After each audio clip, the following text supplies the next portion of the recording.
ensemble. À l'agneau sur son trône, apportons la couronne. Il a conquise sur la croix, il est le roi des rois. Éveille-toi mon âme, bénis, adore, acclame, avec tous les anges du ciel, Jésus Emmanuel.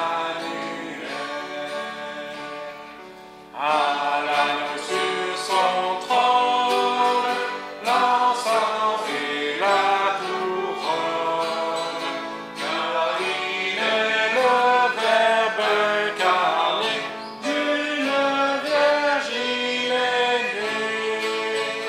En sagesse profonde, le Créateur du monde, pour vaincre le mal triomphant, s'est fait petit enfant.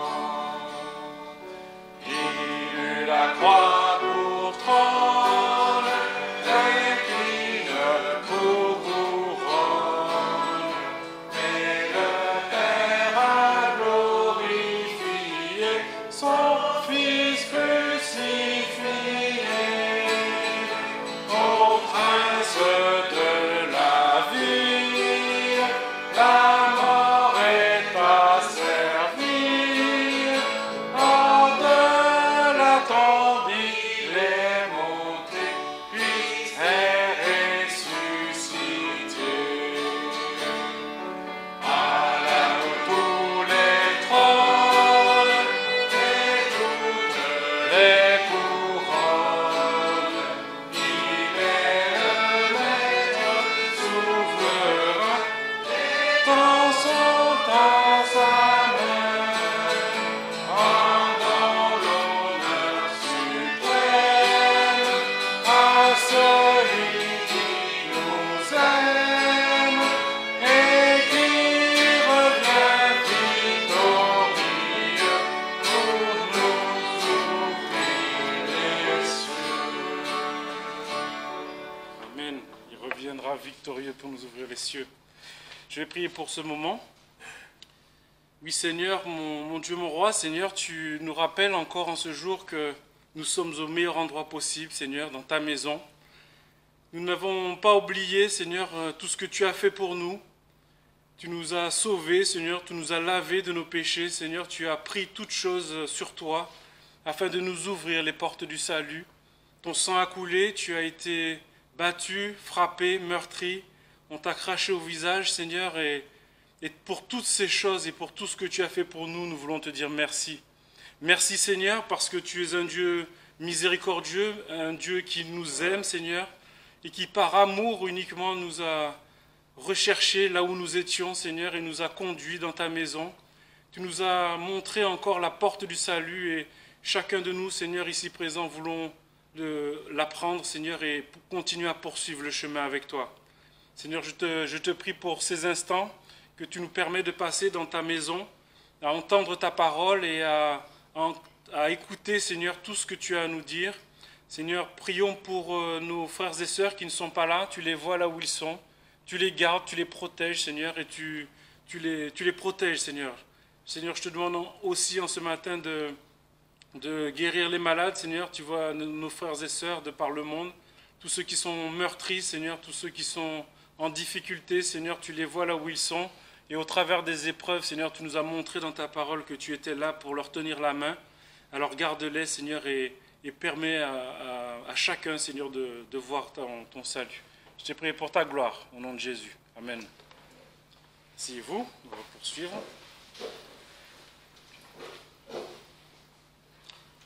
Avec le numéro 78, si je me trompe, voilà. Dans les cieux et sur la terre, que vous connaissez bien sûr.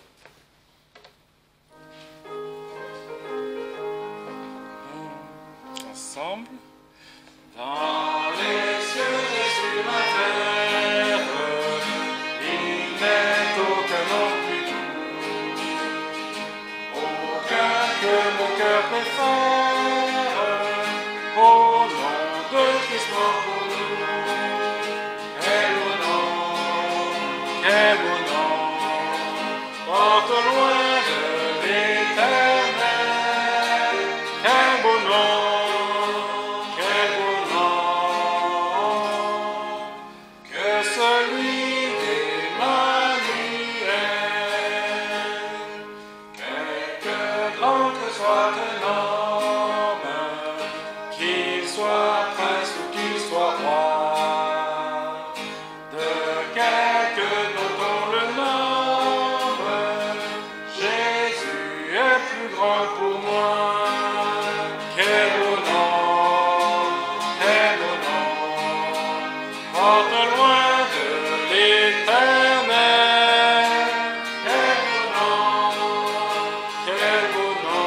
le plus oppressé.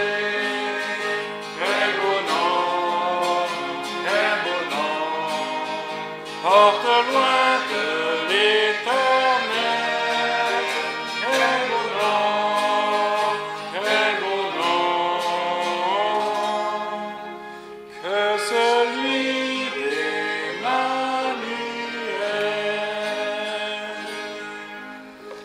Amen, un nom merveilleux que celui d'Emmanuel, Jésus-Christ. Nous allons passer au moment de la pensée et on va lire un passage que vous connaissez en Jonas, chapitre 1. Voilà, on va lire le passage entier. La parole de l'Éternel fut adressée à Jonas, fils d'Amittai, en ces mots. Lève-toi, va à Ninive, la grande ville, et crie contre elle, car leur méchanceté est montée jusqu'à moi. Mais Jonas se leva pour s'enfuir à Tarsis, de devant la face de l'Éternel. Il descendit à Jaffo, et il trouva un navire qui allait à Tarsis. Il paya son passage et y entra pour aller avec eux à Tarsis, de devant la face de l'Éternel. Mais l'Éternel souleva un grand vent sur la mer, et il y eut une grande tempête sur la mer, et le navire était sur le point de se briser. Et les marins eurent peur, ils crièrent chacun à leur Dieu, et jetèrent à la mer les objets qui étaient dans le navire, pour l'alléger. Mais Jonas était descendu au fond du navire, s'était couché et dormait profondément. Alors le pilote s'approcha de lui et dit, « Pourquoi dors-tu? Lève-toi, crie à ton Dieu. Peut-être pensera-t-il à nous, et nous ne périrons pas. » Puis ils se dirent l'un à l'autre, « Venez, jetons le sort, et nous saurons qui est cause de ce malheur qui nous arrive. » Ils jetèrent donc le sort, et le sort tomba sur Jonas. Alors ils lui dirent, « Fais-nous donc savoir pourquoi ce malheur nous arrive. Quelle est ta profession, et d'où viens-tu? Quel est ton pays, et de quel peuple es-tu? » Et il leur dit, « Je suis hébreu, et je crains l'Éternel, le Dieu des cieux qui a fait la mer et la terre. » Et ces hommes furent saisis d'une grande crainte, et ils lui dirent, « Pourquoi as-tu fait cela? » Car ces hommes savaient qu'ils s'enfuyaient de devant la face de l'Éternel, parce qu'il le leur avait déclaré. Et ils lui dirent donc, « Que te ferons-nous pour que la mer s'apaise envers nous? » Car la mer devenait de plus en plus orageuse. Et il leur répondit, « Prenez-moi et jetez-moi dans la mer, et la mer s'apaisera envers vous, car je sais que c'est à cause de moi que cette grande tempête est venue sur vous. » Et ces hommes ramaient pour gagner la terre, mais ils ne le purent parce que la mer s'agitait de plus en plus contre eux. Alors ils crièrent à l'Éternel et dirent, « Ô Éternel, que nous ne périssions pas à cause de la vie de cet homme, et ne mets point sur nous le sang innocent, car toi, ô Éternel, tu fais comme il te plaît. » Puis ils prirent Jonas et le jetèrent dans la mer, et la fureur de la mer s'arrêta. Et ces hommes furent saisis d'une grande crainte de l'Éternel. Ils offrirent des sacrifices à l'Éternel et firent des vœux. Amen. Frères et sœurs, ne ressemblons-nous pas parfois à Jonas? Peut-être ne recevons-nous pas des missions aussi précises que celles que Dieu donna à Jonas, c'est vrai. Peut-être n'essayons-nous pas non plus de fuir aussi directement notre Seigneur que Jonas, mais le principe reste le même. Parfois, Dieu doit intervenir dans notre vie et faire venir un vent de tempête, parce que nous ne nous comportons pas comme nous le devrions, parce que nous nous engageons dans des voies ou des chemins qui sont contraires à ses pensées. Dieu nous laisse parfois avancer un moment, mais ensuite il nous arrête, et c'est toujours avec sagesse qu'il le fait. Christ ne laisse jamais entrer une difficulté dans notre vie que pour y passer et mettre notre âme et nos peines plus directement en contact avec lui. Car il sait que le plus petit progrès dans la connaissance de son amour et de sa personne a plus de prix que toutes les souffrances que nous pouvons endurer. Et il n'y a rien de pareil dans cette connaissance que nous expérimentons dans la souffrance, car elle nous rapproche de lui, et gloire à Dieu ensuite, car cette connaissance dure toujours et ne peut être oubliée. Tout le monde ne traverse pas toujours cette vie tranquillement, bien que les uns puissent être moins éprouvés que les autres. Mais après tout, la parole nous dit que si nous sommes affligés, ce n'est que pour un temps. Restons tranquilles, frères et sœurs. Celui qui tient les rênes, qui juge de tout ce qui est nécessaire, c'est notre Dieu, le Créateur de toutes choses. C'est notre Dieu d'amour. Il ne prend pas plaisir à nous affliger, mais il en juge de l'opportunité. Et s'il nous fait passer par l'épreuve, que seule sa volonté soit faite. Frères et sœurs, n'ayons pas de difficulté à apporter nos peines à notre Seigneur Jésus-Christ. Il les connaît, il les a déjà portées devant Dieu. Voilà le terrain sur lequel je dois me placer en tant que chrétien. Être un chrétien convaincu que Dieu peut entreprendre de me venir en aide dans toute mon épreuve, mais aussi dans celle de mes frères et sœurs. Christ est mon soutien, parce que l'œuvre merveilleuse qu'il a accomplie à la croix l'a été parfaitement. Et si on se rend compte de la puissance de Dieu, on est obligé de se rendre compte qu'il n'existe pas une difficulté, ni même une seule position dans laquelle un chrétien puisse se trouver sans que Dieu puisse intervenir et le secourir. Frères et sœurs, regardons en arrière dans notre vie et comptons avec joie toutes les fois où nous avons eu à bénir le Seigneur pour les épreuves, où il était là, à nous tenir la main, à nous aider à les traverser en acceptant d'entrer et de partager toutes ces choses avec nous. Lorsque nous sommes dans l'épreuve, notre mouvement naturel dans la foi doit être de nous tourner vers Christ, qui est notre ressource et notre source d'espérance. Gloire à Dieu, car nous avons l'assurance que le temps viendra où toutes nos souffrances prendront fin, mais où notre ami sera toujours là et demeurera. Il est celui dont l'amour a été mis à l'épreuve, notre véritable ami, c'est Jésus-Christ. Amen. On va poursuivre avec un autre cantique que vous connaissez, le numéro 294, la croix que Dieu me donne. Et chaque jour que le Seigneur fait, nous portons aussi la croix du Seigneur et le Seigneur la porte pour nous. Et il est avec nous. On va le chanter.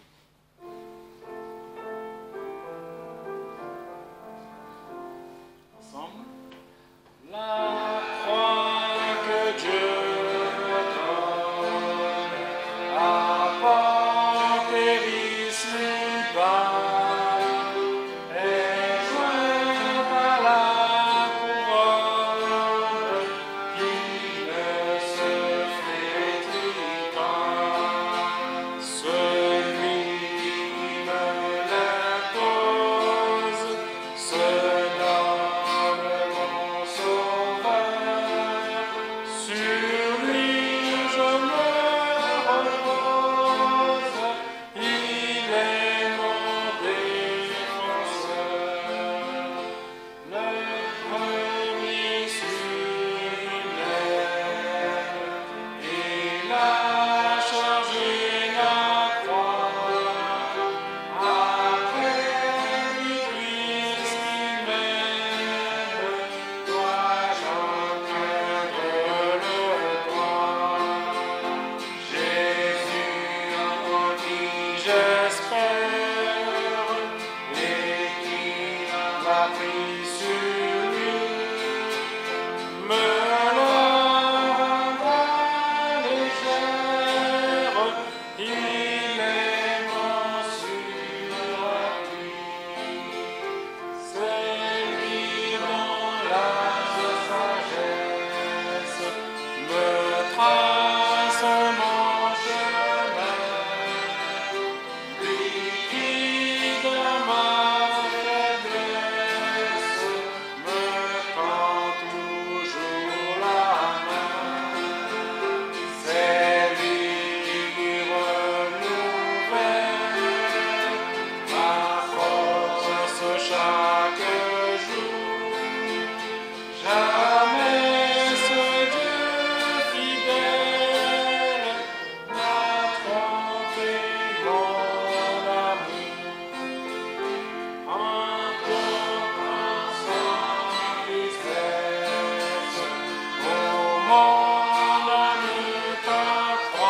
Nous allons passer au moment du verset, effectivement, du mois. Alors, le verset a changé. Il se trouve donc en 1 Jean 5 au verset 3. Je vais demander à Aaron de le lire. 1 Jean 5, verset 3. Car ceci est l'amour de Dieu, c'est que nous gardions ses commandements. Or, ces commandements ne sont pas pénibles. Amen. Les commandements du Seigneur. L'ami qui ne saurait changer de l'avarice va pour l'être, pour défenseur et pour berger. Chantons, chantons, d'un cœur joyeux, le grand amour du Rédempteur qui vint à nous du haut des cieux et nous sauva du destructeur. Dans la misère et l'ignorance, nous nous débattions sans espoir.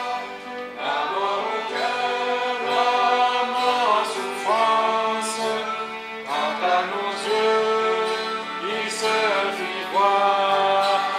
Chantons, chantons, d'un cœur joyeux, le grand amour du Rédempteur qui vint à nous du haut des cieux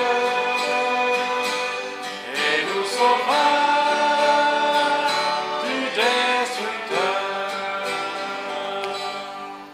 Il nous apporte la lumière, la victoire et la liberté. L'ennemi mordit la poussière, pour toujours Satan fut dompté. Chantons, chantons, d'un cœur joyeux, le grand amour du Rédempteur qui vint à nous du haut des cieux et nous sauva du destructeur. Vers l'avenir marchons sans crainte et sans souci du lendemain. Pas à pas nos pieds dans l'empreinte de ce qui suit notre chemin. Chantons, chantons, un cœur joyeux, le grand amour du Rédempteur qui vint à nous du haut des cieux et nous sauva du destructeur. Prendre ensemble un psaume 117.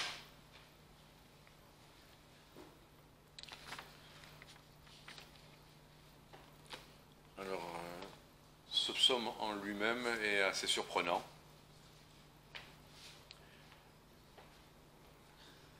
Voilà. Ceux qui ouvrent leur Bible, qu'est-ce que ce psaume a de si surprenant? Il est très court, 2 versets. Donc on va lire ces 2 versets, donc psaume 117, versets 1 et 2, et on aura tout lu. Louez l'Éternel, vous toutes les nations, célébrez-le, vous tous les peuples, car sa bonté est grande envers nous, et la fidélité de l'Éternel demeure à toujours. Louez l'Éternel. Si vous prenez le psaume 119, lui, donc à peine 2 chapitres plus loin, il fait 176 versets. Voilà, alors est-ce qu'on pourrait dire, oh là, ce petit verset, ce petit chapitre à peine de versets par rapport au psaume 119, 176, certainement il n'est pas aussi important. Il est aussi important. Et si Dieu l'a voulu sous cette forme-là, il y a certainement une raison à ça. C'est sans doute, oui, le plus court, mais c'est un condensé, on va dire, l'essentiel de la pensée de Dieu, des psaumes, est résumé là, et le message est clair.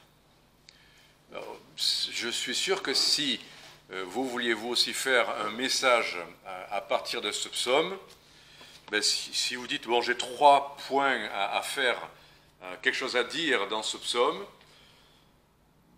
et vous voulez dire tout ce qu'il y a dans ce psaume, eh bien, moi j'ai pensé à qu'est-ce que nous avons à faire, qui doit le faire, et pourquoi le faire. Voilà, tout simplement. Donc la réponse est dedans. Qu'avons-nous à faire? Un peu plus fort qu'on louer, célébrer l'Éternel. Ça, c'est ce qu'on a à faire. Qui doit le faire? Toutes les nations, tous les peuples. Et là, tu oublies un petit quelque chose, mais parce que c'est... Hein? Et nous, ben oui, c'est pas compliqué de faire un message. Hein. Franchement, je le fais, vous faites exactement le même. Et pourquoi on doit le louer? Alors, on pourrait dire pourquoi? Ben parce qu'il est. Mais non, pourquoi? De quoi on doit le louer dans ce psaume-là?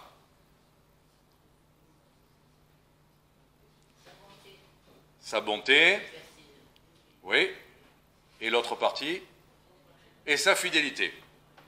Dans ce psaume, bonté et fidélité. On va préciser les choses, mais en gros, voilà, bonté et fidélité. Donc, célébrez, louez l'Éternel, vous toutes les nations, pour sa bonté et sa fidélité. On a fait un message, la direction, l'explication, et on n'a fait que redire, paraphraser à peu près ce psaume. Donc, on pourrait dire, ben, merci Didier, et voilà, et je rentre chez moi. Mais je me suis dit ce matin, quand même, je ne peux pas m'en tenir à ça. Il y a bien des choses à dire. Et en y réfléchissant et en priant, ben, le Seigneur a mis autour de tout ça des idées importantes qui vont rentrer à l'intérieur de chacun de ces points. Donc, je vais prier et puis on va ouvrir ce texte ensemble. Seigneur, nous te remercions parce que tu nous dis des choses simples, qui ont l'air accessibles, et pourtant, ce n'est pas parce qu'on les a lues qu'on les vit, qu'on les vit pleinement, on peut avoir une direction, c'est vrai, voilà ce que vous devriez faire, et oui, soyez toujours joyeux, et soyez parfaits, et bon. Et pour autant, on n'arrive pas toujours à mettre en pratique ce que tu souhaites, ce que tu nous montres, ce que tu désires.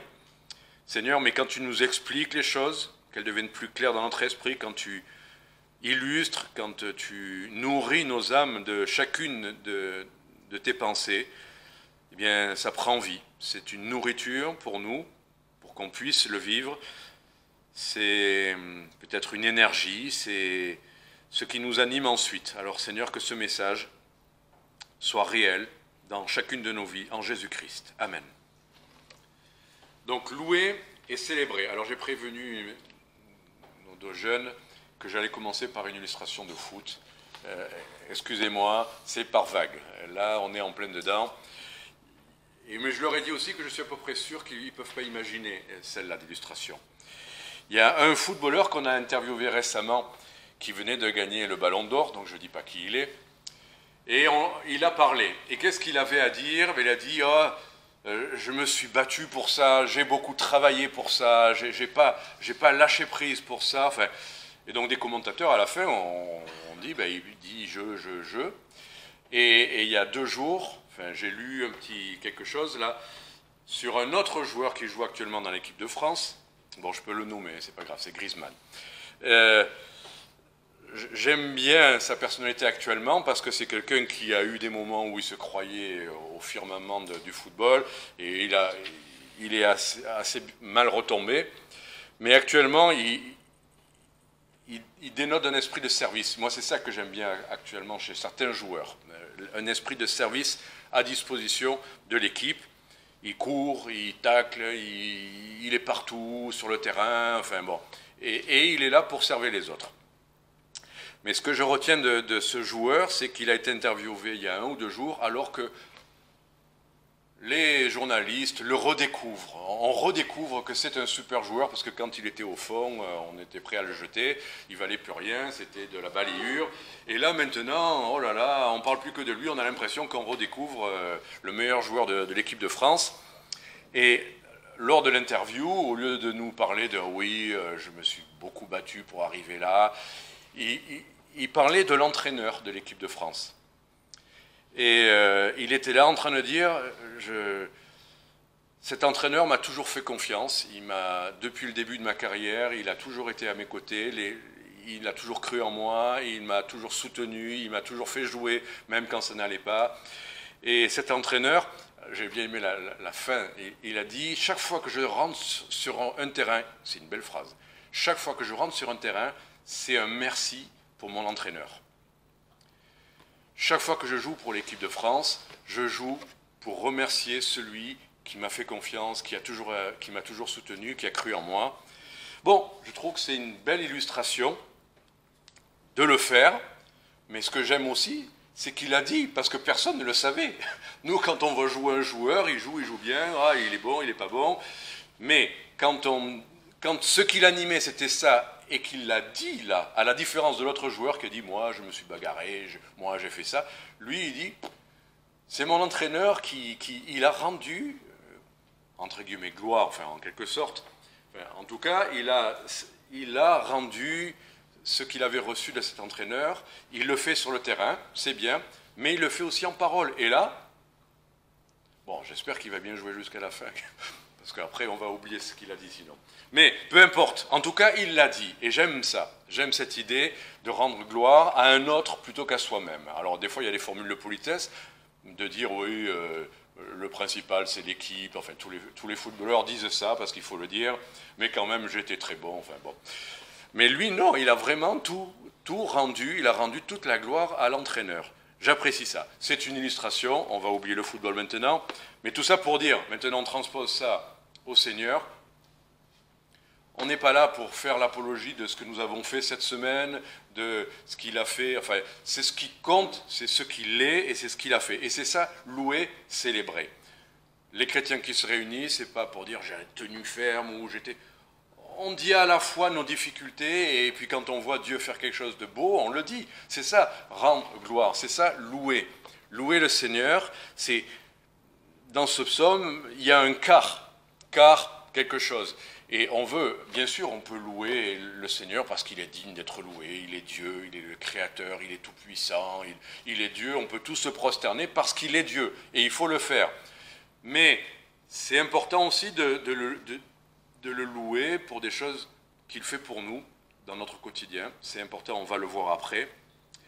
Et juste, on va faire encore un petit jeu là, si vous voulez, enfin, c'est biblique. Hein. Quel autre terme serait... rapprochant, je ne vais pas dire obligatoirement synonyme, mais du mot, là il y a louer et il y a célébrer. Est-ce que vous avez d'autres mots qui vous viennent à l'esprit, qui dans la Bible, dans les psaumes en particulier, mais ailleurs, disent quelque chose de semblable? Allez, parce que c'est bien d'avoir plein de mots, ça élargit notre pensée. Alors, parlez fort quand vous dites quelque chose. Adorer. Fort. Exalter. Allez-y, parce que là, je n'ai pas fait de liste, moi, c'est vous qui la faites. Hein. Bénir, dire du bien d'eux et le remercier, oui, bénir, rendre gloire, célébrer, on l'a vu, oui, mais on le compte, non mais c'est bien, célébrer, j'en parlerai de célébrer parce que ça a un sens aussi. Il y en a plein d'autres, rendre grâce, tout bêtement, remercier tout bêtement,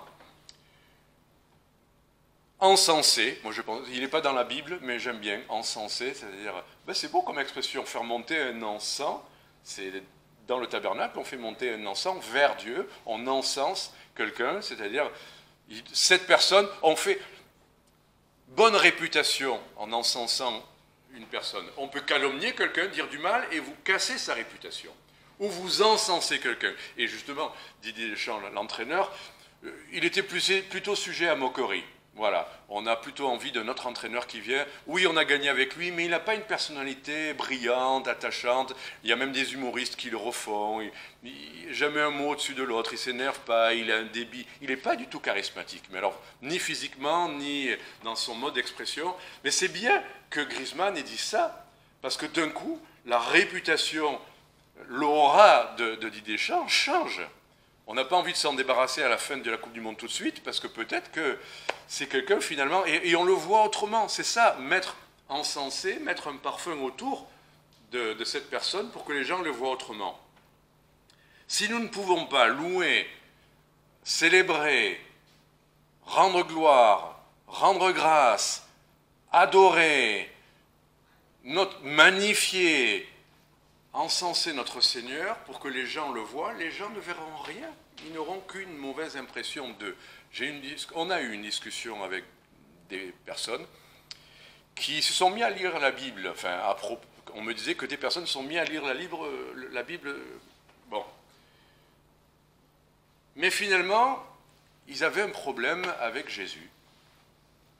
Je me dis, mais comment ils font pour avoir un problème avec Jésus ? Enfin, tu lis la Bible, je comprends qu'on soit choqué dans l'Ancien Testament des guerres, du sang, mais tu arrives à la personne de Jésus, comment on peut trouver des choses à redire à Jésus? Et la personne qui en parlait disait, oui, il est toujours en train de dire moi, moi, moi. Je dis, waouh! Comment on peut penser ça? Comment les gens du monde ont quelque chose à reprocher à la personne de Jésus, qui est l'incarnation de la bonté, de la bienveillance, de la droiture, de l'esprit de don de soi, du sacrifice parfait, qui ne fait que du bien, qui ne dit que des choses justes, et on arrive encore à dire quelque chose de mal de lui? Comment on peut en arriver là? Notre rôle à nous, c'est de changer ça. Si on n'est pas capable, si on n'arrive pas à dire du bien de notre Seigneur, si on n'arrive pas à l'encenser, à répandre autour de lui une bonne odeur, alors que le monde n'est là que pour répandre une mauvaise odeur sur la foi chrétienne,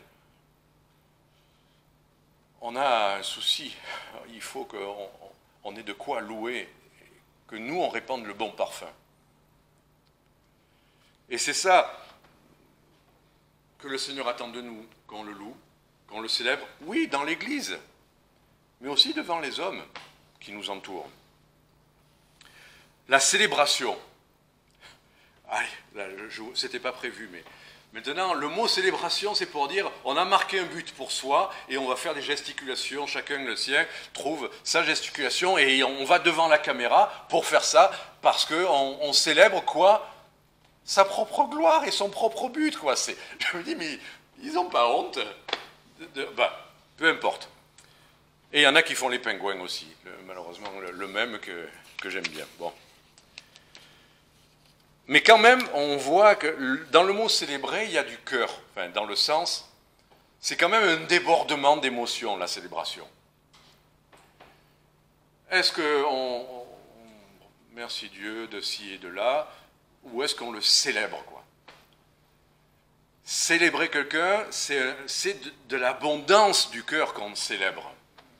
On peut dire merci, oh merci, on n'est pas content du cadeau, mais oh merci, on est poli. Merci à Dieu de nous avoir sauvés, merci à Dieu qu'on ait la vie éternelle, merci à Dieu de... Ou est-ce qu'il y a de l'abondance? Est-ce que ça sort du cœur et ça ne trompe personne? Justement, troisième et dernière illustration, j'espère. Il y a des stades qui se remplissent avec des gens qu'on a payés pour qu'il y ait des... Vous vous rendez compte? C'est fou ça.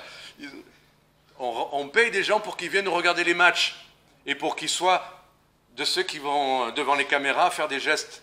C'est pareil avec les dictateurs qui, à leur passage, il y a des gens qui doivent dire « Ah, bravo, bravo, bravo ». Est-ce que les chrétiens sont comme ça ou est-ce qu'on est des vrais supporters du Seigneur, des vrais qui l'aiment de tout leur cœur et qui vont le célébrer?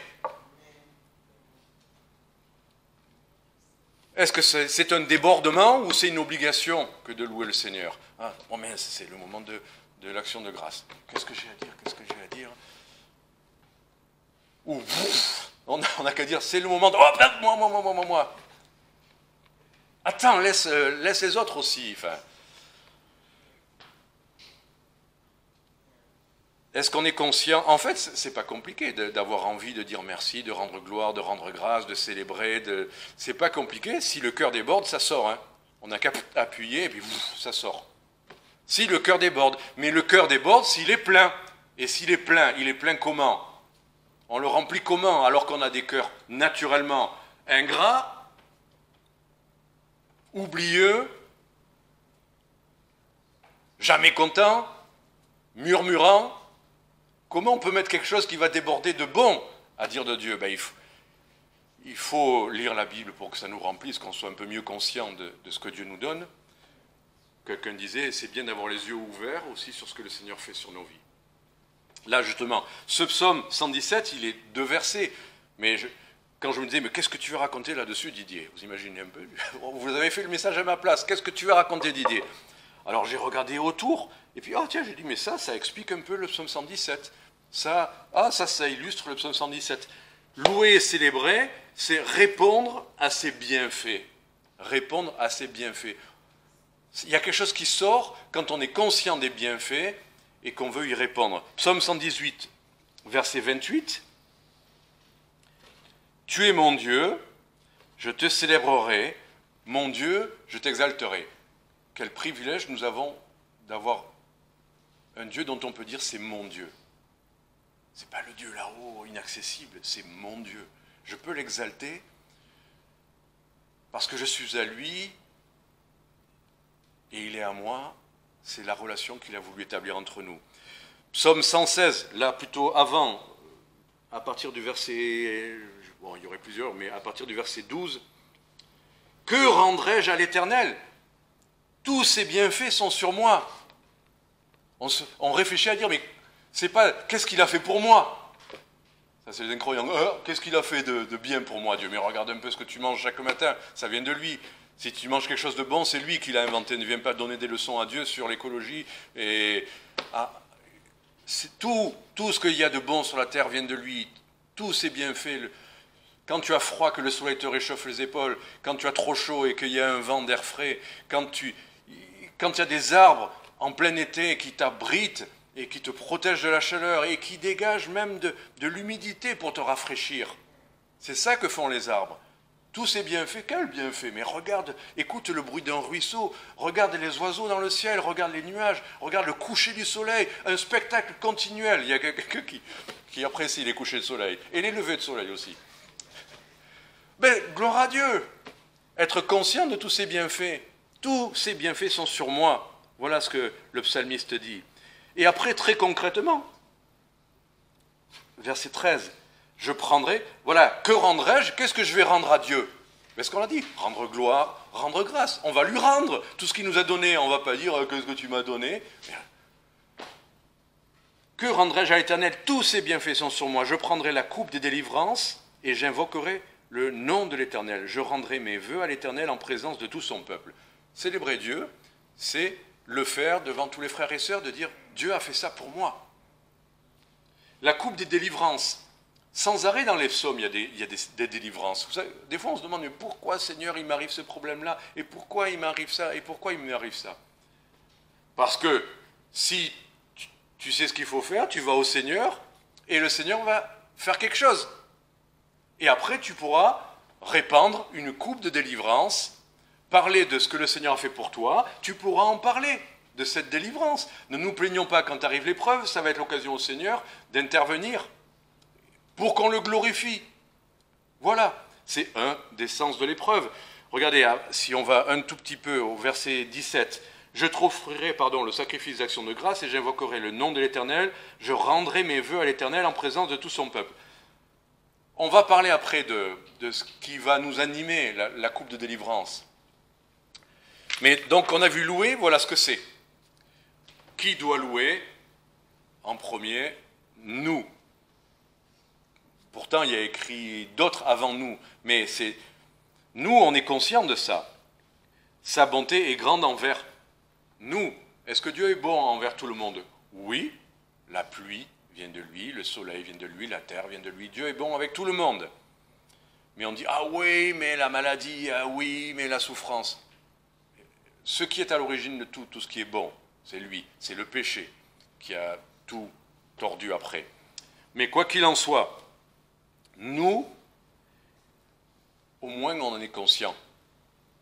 C'est ça la différence. Le nous, c'est ceux qui ont rendu gloire à Dieu, qui ont vu dans la création, qui ont vu dans l'Évangile, qui ont vu dans la Bible, qui ont vu grâce au témoignage des autres que Dieu est bon. Nous, on l'a vu. Donc c'est déjà à ceux qui en sont conscients. Si les gens n'en sont pas conscients, ne leur demandez pas de louer ou de célébrer. Mais commençons déjà par nous. C'est nous le point de départ. Le nous dont il est question là. Sa bonté est grande envers nous. Mais ensuite, comme vous l'avez dit, c'est toutes les nations qui doivent le célébrer et tous les peuples. C'est ce que Dieu veut. Il ne veut pas qu'on s'en tienne. On peut être content d'être 50, 100, 300, 3000. Waouh, on est 3000. Mais ce n'est pas le plan de Dieu, ça. Le plan de Dieu, ce n'est pas d'avoir 3000 chrétiens. Le plan de Dieu, c'est à la fin que toutes les nations et tous les peuples le célèbrent. Le plan de Dieu, mais à quoi ça sert la terre, à quoi ça sert l'humanité? On doit tous déjà au moins célébrer le Seigneur. Et s'il y a ces deux mots, nation et peuple, ça vous fait penser à quoi? Allez, faites le message encore à ma place, c'est pas compliqué. Enfin, nation, ça suffira. Nation, allez. Allez, qui va me le dire? Je crois. Yannick, tu vas me le dire. Vas-y. Tu passes? Oui, mais à quel verset ça vous fait penser, ça? C'est toutes les nations. Matthieu. Voilà, Matthieu 18. C'est Matthieu qui cite Matthieu 18. Allez, faites de toutes les nations des disciples. Les disciples vont être des adorateurs, de ceux qui célèbrent la gloire de Dieu en ayant compris l'évangile de Jésus-Christ.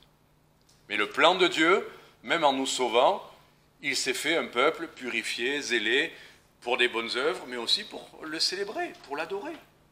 On pourrait dire, mais il n'a pas besoin, il a les myriades d'anges. Oui, mais il aime bien nos chants à nous, il aime bien notre amour à nous, d'humains, de personnes brisées, de personnes en souffrance. Les anges ne sont pas brisés, ils ne sont pas en souffrance, mais les chrétiens, les humains peuvent l'être, mais ils ont cru en lui, et ils lui sont reconnaissants, et ils l'aiment. Toutes les nations peuvent adorer le Seigneur. Et donc c'est important pour nous de savoir ça, parce que si Dieu a dit toutes les nations, on ne peut pas se contenter, « c'était super aujourd'hui, super louange, ou super pensée, ou super message. » Et puis, oui, ça plaît à Dieu, mais ce n'est pas le plan de Dieu. Dieu, maintenant, c'est aller et que toutes les nations entendent, que toutes les nations, tous les peuples de la terre me célèbrent.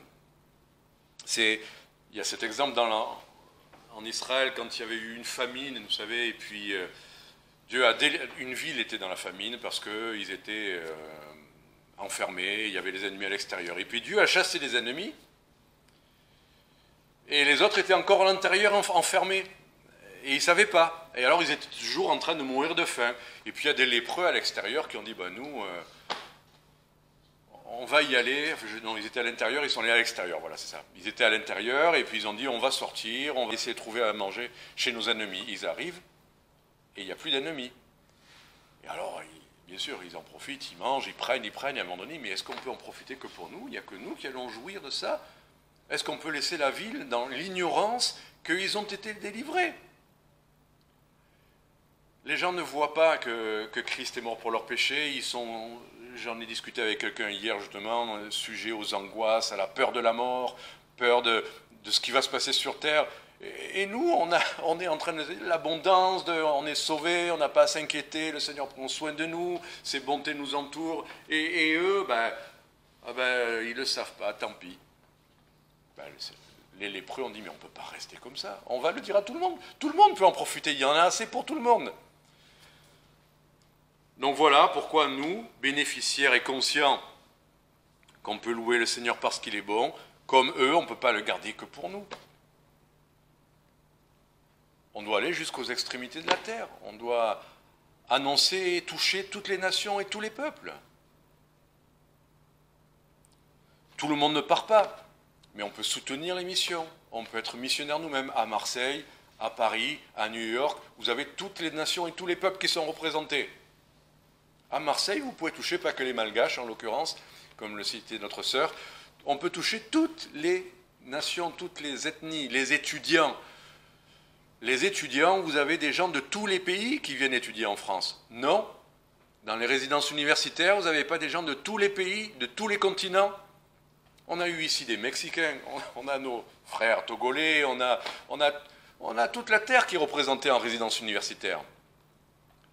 Des gens qui semblent inaccessibles, des gens de pays musulmans très, très pratiquants, ben là ils sont ici. Et ici, ils sont plus libres de venir. Chez eux, ça serait impossible. Ici, ils peuvent discuter. Ici, pourquoi pas? Ils peuvent aller dans une église, ils le feront discrètement, bien sûr, par rapport aux autres, mais on touche toutes les nations et toute la terre en résidence universitaire, n'est-ce pas? Et on a une sœur en Christ, Myriam, que vous connaissez, qui est dans les quartiers nord, là. Ils arrivent à réunir 30, 40, 50 jeunes. Ils font des réunions, des conférences, des repas, et des jeunes des quartiers, des jeunes étudiants, des musulmans, des Iraniens, des Pakistanais. Vous voulez aller là-bas, ça sera plus compliqué. Ici, c'est possible. Alors, on envoie des missionnaires, on offre des Bibles, on donne des traités, on invite à des conférences, on fait des expos, on fait des chants, on donne témoignage quand le Seigneur nous donne une occasion, au travail, en parole ou en acte. On a Internet, quand vous voyez le nombre de connexions et le nombre de bêtises qu'il y a sur Internet. Il y a aussi des bonnes choses. Les bêtises sont là. Hein. Alors là, mais il faut aller, à nous d'aller au maximum de possibilités et au plus loin. Hier, justement, c'était ça ma petite histoire. J'y viens. Franchement, pour dire à la gloire de Dieu, et rien de moi. Je me lève difficilement à 8 heures et quelques. La journée commence pas super quand on se lève à 8 heures. On est fatigué. Presque 9 heures, je commence à prendre mon petit déjeuner. Ça rame. C'est pas le.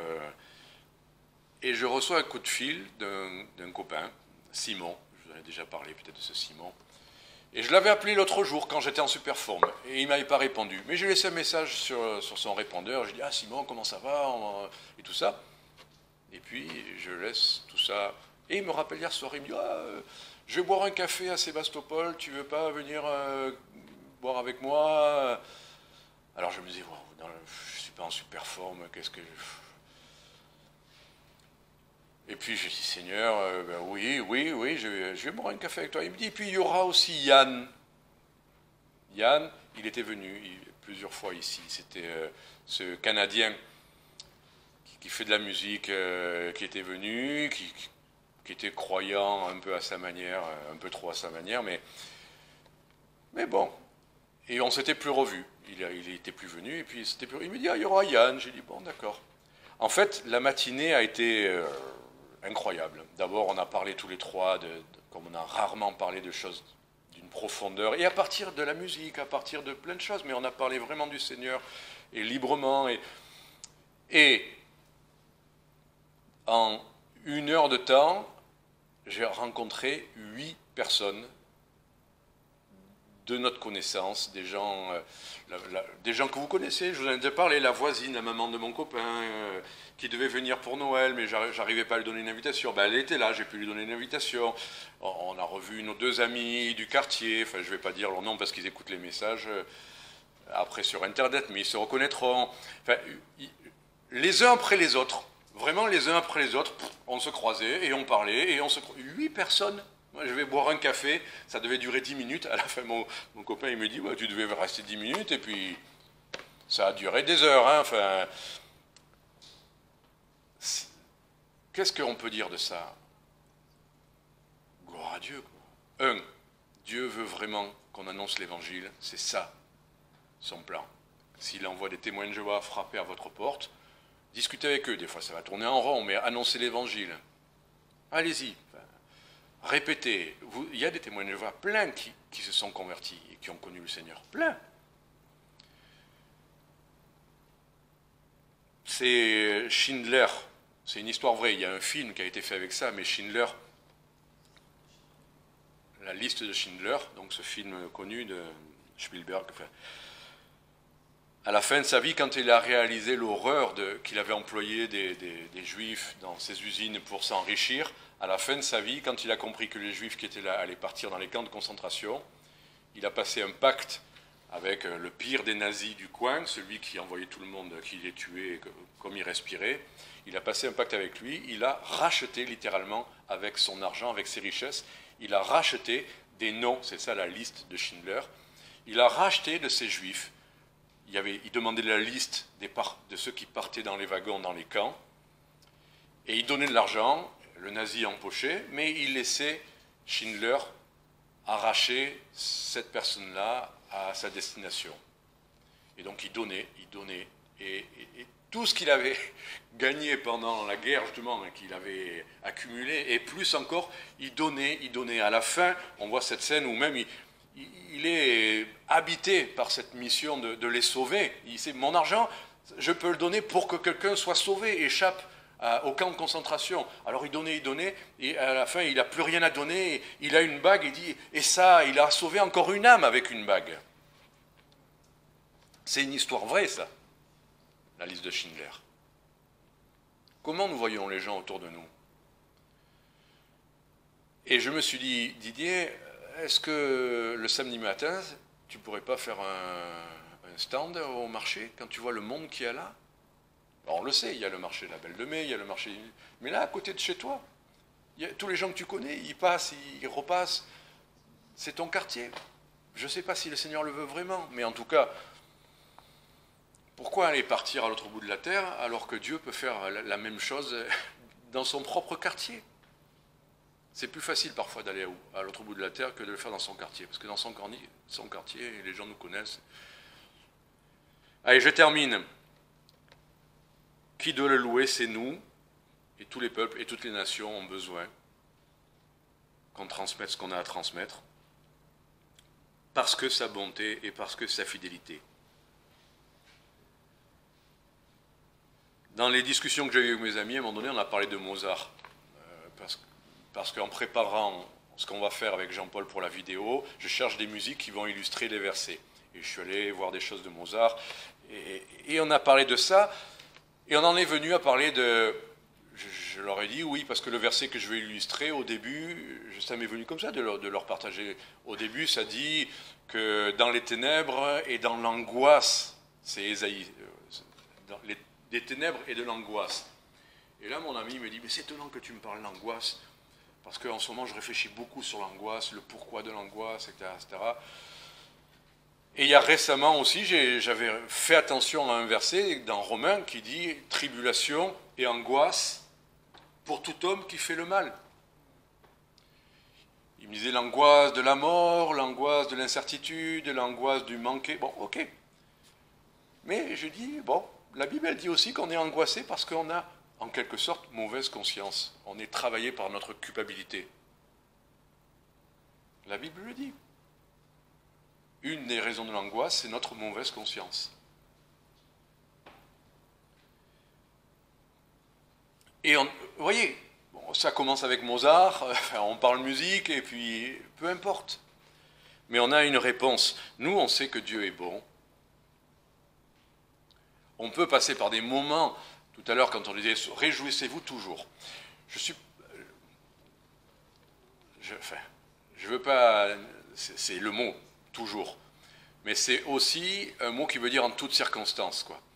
Parce que même Jésus a été triste à la mort quand la croix est venue. Et il y a des moments où on traverse quelque chose. Oui, le Seigneur dit, ne reste pas dans cet état, mais on n'est pas le toujours de chaque seconde. Il y a des moments difficiles dans nos vies aussi. Mais cherchez quand même à se réjouir en toutes circonstances. Voilà. Le toujours de n'acceptez pas. Il y a toujours des raisons de se réjouir parce que nos noms sont écrits dans le livre de vie de l'agneau. On est sauvés. On peut traverser une épreuve, mais on a le Seigneur.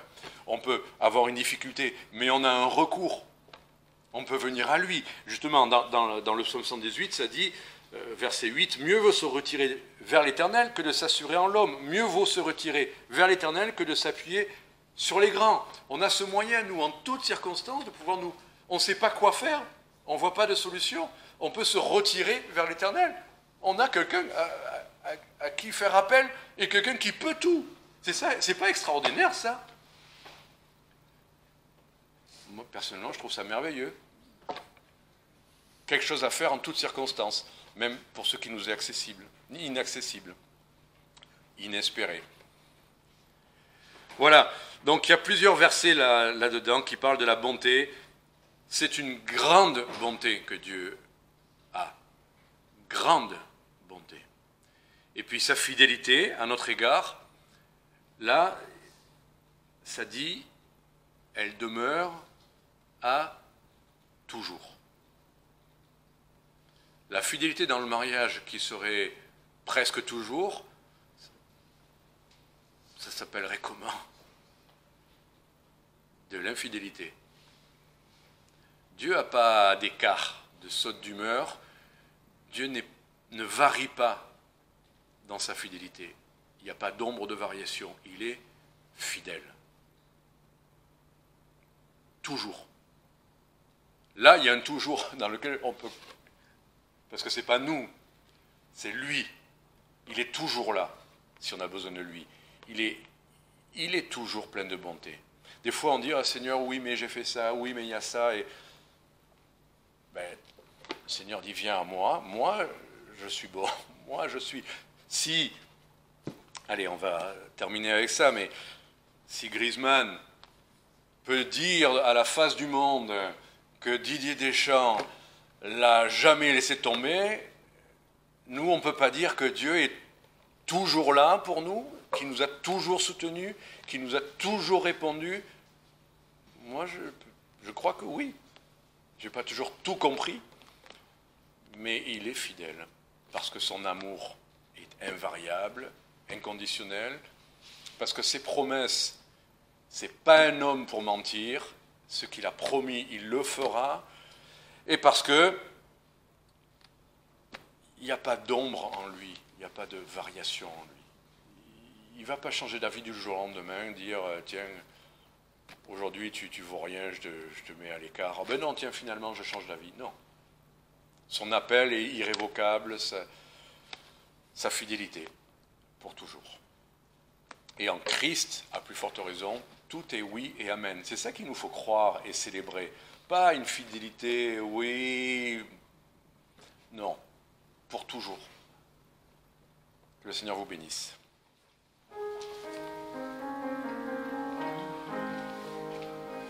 Ensemble, la croix.